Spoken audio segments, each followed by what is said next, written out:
Assalamualaikum warahmatullahi wabarakatuh. A'udzubillah. Bismillah. Alhamdulillah. Wassalatu wassalamu ala Rasulillah wa ala alihi wa sahbihi wa mawala. Amma ba'du. Posisi manusia Allah kehendaki terbagi dua jalur. Pertama, ada di jalur tajrid, kata lain dinyatakan makom tajrid. Jalur kedua makom asbab. Makom tajrid adalah seseorang jauh dari melaksanakan asbab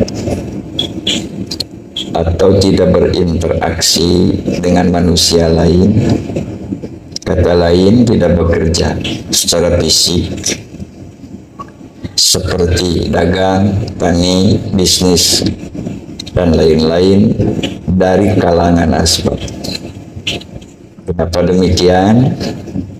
Karena posisi dirinya dalam kondisi patut untuk meninggalkannya atau bisa dikategorikan masuk pada wilayah hablullah, hablum minallah. Urusannya total oleh Allah. Tanda-tanda seseorang yang di dalam jalur tajrid, termasuk di makom tajrid, adalah ada jalan yang menjamin dalam kehidupan, kata lain rizki, sehingga dengan mudah dia mendapatkan rizki tersebut mudah di sana, bimakna tidak harus dagang, tidak harus tani, tidak harus bisnis lainnya, sehingga begitu mudah bagi dia menghindar daripada kegiatan atau interaksi tersebut hingga memacu ke arah akhirat. Yang kedua makom asbab, perlu kita ketahui, gak enak ya lagamnya biasa dengan Sunda kemudian pakai bahasa Indonesia, garicu ya, tapi biar garicu yang penting ada kata yang bisa dimengerti. Yang kedua makom asbab. Makom asbab itu adalah interaksi seperti dagang, tani, bisnis, dan lain-lain, sehingga tiada hari tanpa kegiatan tersebut. Ada yang berbasik dagang, ada yang berbasik tani, berbasik bisnis, berbasik pejabat, berbasik pangkat. Untuk menentukan siapa yang di posisi makom tajrid atau di posisi makom asbab, itu dinilai daripada kenyamanan dirinya tatkala dengan asbab, misal melalui tani, melalui dagang, melalui buruh, melalui kerja, nyaman di sana. Dan dengan itu ada sarana yang menunjang untuk kepentingan dirinya, keluarganya, sehingga nunjang terhadap agama. Tenang dirinya mengelola agama sesuai dengan basic kemampuan masing-masing. Itu di posisi asbab. Adapun yang dimaksud dengan makom tajrid adalah dia merasa nyaman jika tidak berinteraksi dengan orang banyak, nyaman dengan tidak berinteraksi atau berdagang, bertani, berbisnis, dan lain-lain sebagainya. Dengan tidak berinteraksinya justru menunjang pada dirinya sehingga fokus mengejar kinerja-kinerja yang bersifat ukhrawi, tidak terganggu jika dikategorikan amal atau ibadah yang bersifat ukhrawi itu semakin fokus, semakin khusyuk, semakin serius. Tatkala dia nyaman di posisi itu, barangkali punya keluarga, keluarganya teratasi di sini bukan serba enak, bukan serba banyak, bukan serba istimewa, tetapi kalau misal masalah pakaian tidak aurat, masalah perut tidak lapar, masalah lainnya tertutupi sesuai dengan kebutuhan keseharian.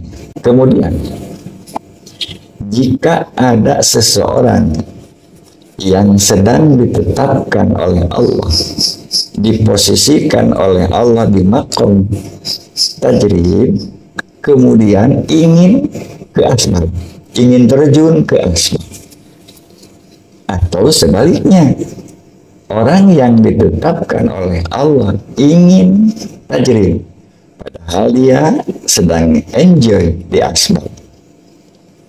Tanda apa itu?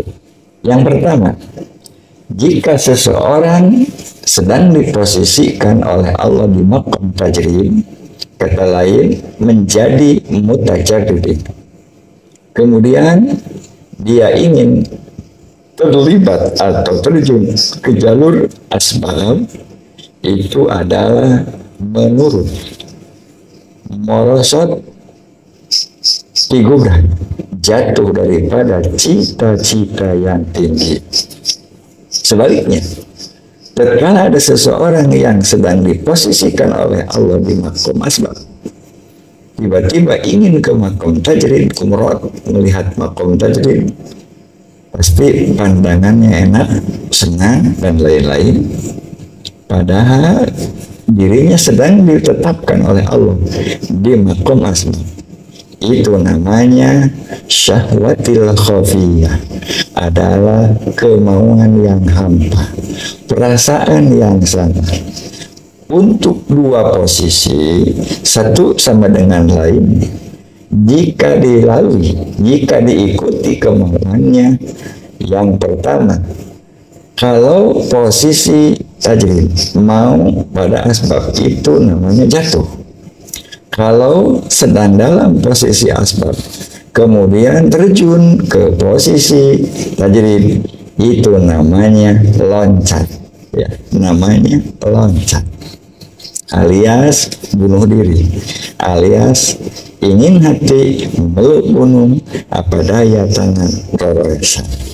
Seperti itulah posisi manusia secara umum yang berjalan sampai sekarang, itu berjalan.